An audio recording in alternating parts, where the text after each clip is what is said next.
pangyayari sa Amerika. Ramdam hanggang dito sa Canada. Si Biden, medyo nasa 60% lang. Biden is already, really to be retired. Malakas ang laban ni Trump. Yung debate nila ni Donald Trump talagang hindi maganda. So it's a disaster. Magandang si Kamala Harris na lang kasi mas reliable siya tapos hindi siya makakalimutin yung kung saan siya lalabas tsaka sa pagsasalita. Ayon sa isang political science professor, hindi pa nasisigurado kung sinong kandidato ang mas mabuti para sa Canada, lalo't nalalapit na rin ang halalan dito.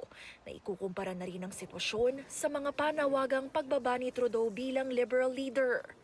Joe Biden is, stepping down because he's perceived as too old for the job.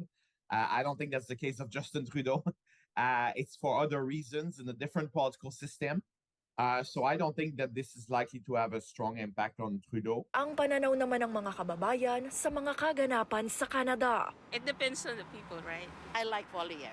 I like Trudeau.